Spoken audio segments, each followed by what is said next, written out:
El Señor esté con ustedes. Y con tu espíritu. Lectura del Santo Evangelio según San Mateo. Gloria a ti, Señor. En aquel tiempo, al entrar Jesús en Cafarnaúm, se le acercó un oficial romano y le dijo: Señor, tengo en mi casa un criado que está en cama, paralítico, y sufre mucho. Él le contestó: voy a curarlo. Pero el oficial le replicó: Señor, yo no soy digno de que entres en mi casa. Con que digas una sola palabra, mi criado quedará sano. Porque yo también vivo bajo disciplina y tengo soldados a mis órdenes. Cuando le digo a uno, ve, él va. Al otro, ven, y viene. A mi criado, haz esto, y lo hace. Al oír aquellas palabras se admiró Jesús y dijo a los que lo seguían: yo les aseguro que en ningún israelita he hallado una fe tan grande. Les aseguro que muchos vendrán de oriente y de occidente y se sentarán con Abraham, Isaac y Jacob en el reino de los cielos. En cambio, a los herederos del reino los echarán fuera, a las tinieblas. Ahí será el llanto y la desesperación. Jesús le dijo al oficial romano: vuelve a tu casa y que se te cumpla lo que has creído. En aquel momento se curó el criado.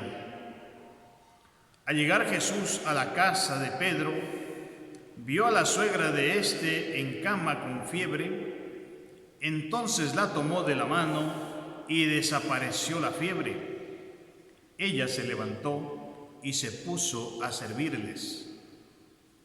Al atardecer le trajeron muchos endemoniados.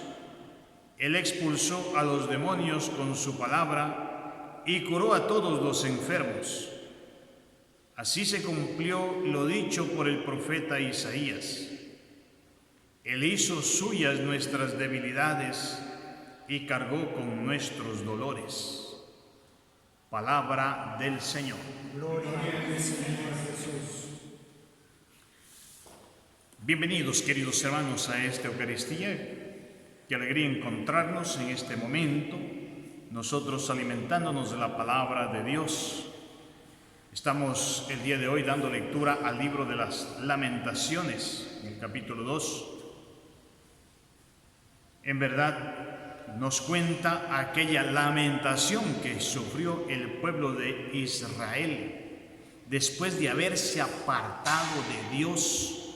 Sufre el golpe más duro que lo dan los babilonios y destruyen a toda Jerusalén.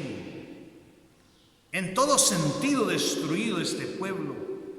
No les queda más que llorar y llorar y seguir llorando sin consuelo, porque esto parece que no tiene fin. A veces el sufrimiento nuestro, queridos hermanos, lo sentimos y lo padecemos de tal forma que parece que no va a tener fin. ¿Cuándo dejaré de sufrir? A veces, como no quisiéramos, queridos hermanos, alejarnos del sufrimiento, porque esto a veces es muy doloroso y la persona, si no llora con lágrimas por estos ojos, llora desde el corazón. Y así, queridos hermanos, el sufrimiento a veces nos visita. A veces nos visita por cualquier cosa. El pueblo de Israel fue víctima de este sufrimiento porque había pecado. Ese es el sufrimiento más fuerte, más intenso y más duradero, el que lo llevamos por el pecado. Hay otros sufrimientos, hermanos, pero el sufrimiento que se lo padece por el pecado, ese es el más intenso, porque no le duele nada, no siente usted dolor. No es como el sufrimiento por la enfermedad. El sufrimiento por el pecado es un sufrimiento sin dolor, que usted siente un vacío en usted, siente la persona como que está viviendo de adrede, que mejor debería morirse, acabarse. Ese es el sufrimiento por el pecado, es el más fuerte, el más grave, el más peligroso. Si es que no nos acercamos a Dios. Por dos cosas pasa esto. Una, lo dice aquí esta primera lectura. Dice: tus profetas te engañaron con sus visiones falsas e insensatas. Hubieron profetas falsos. No te hicieron ver tus pecados para evitarte el cautiverio y el sufrimiento. A veces no hay quien nos haga ver el pecado. Y en otras veces, aunque vemos el pecado,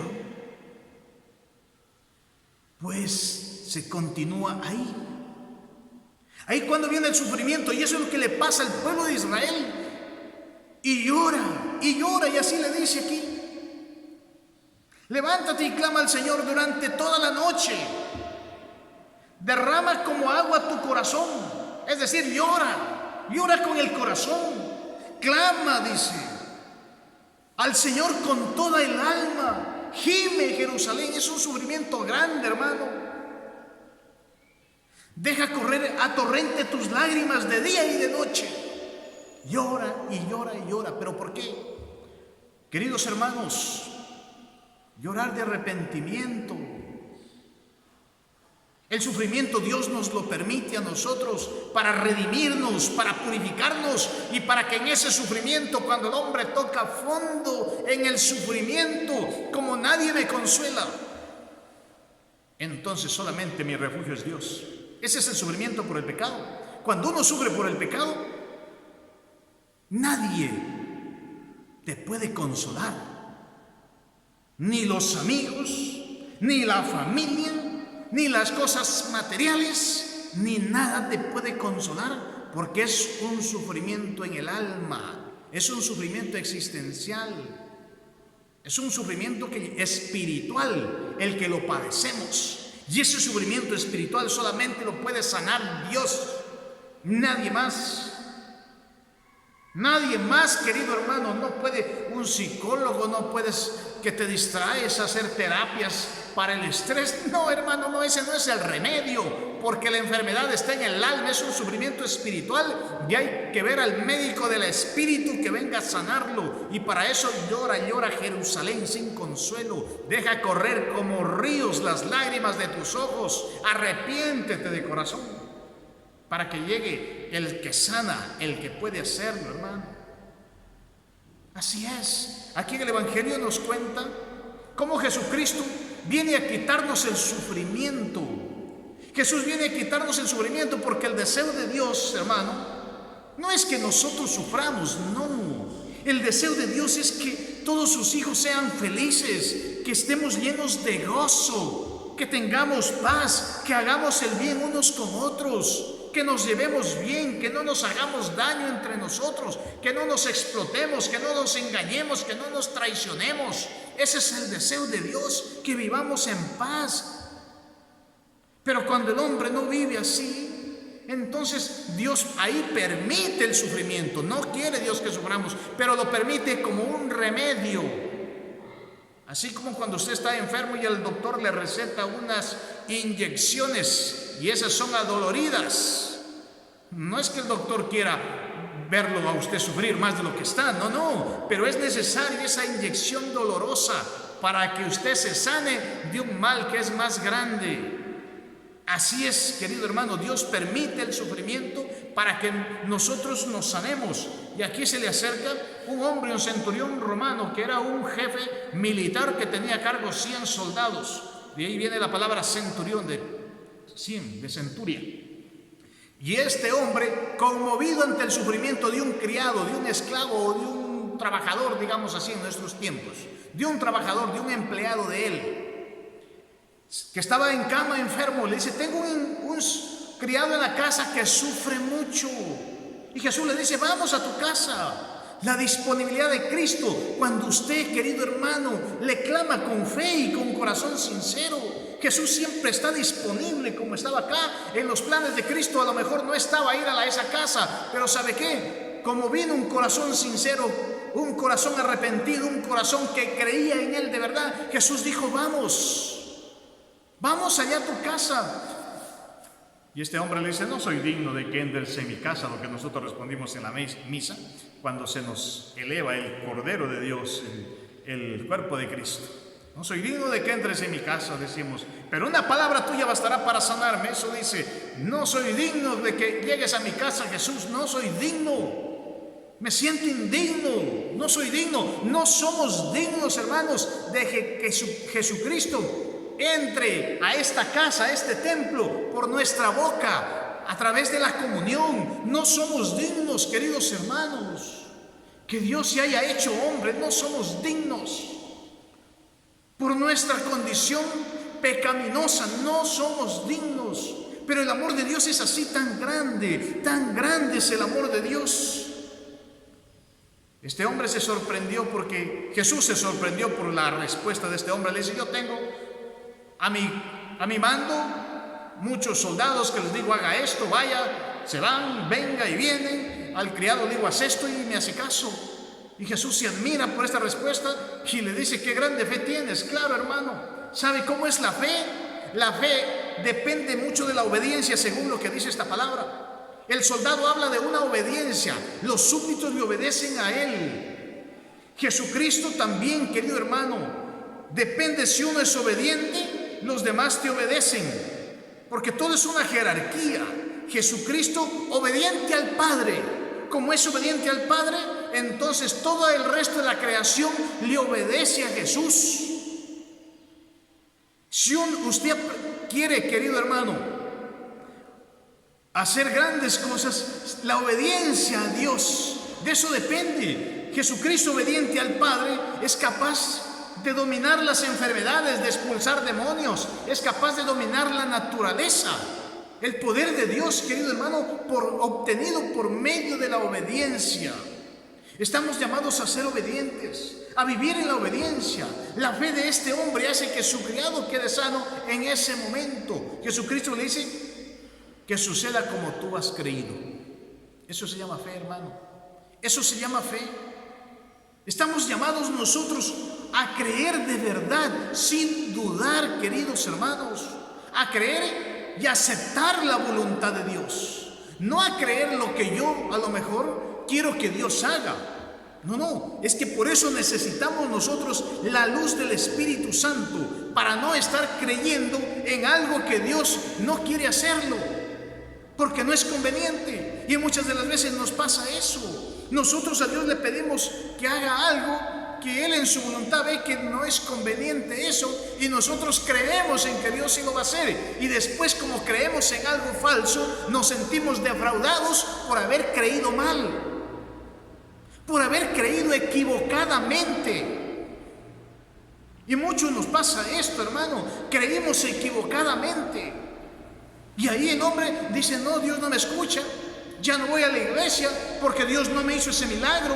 Yo creí, yo tuve mucha fe, pero no pasó nada. ¿Sabe por qué? Porque creyó equivocadamente. Usted creyó que Dios iba a hacer algo que era contra la voluntad de Él, algo que Dios veía que no era conveniente hacerlo.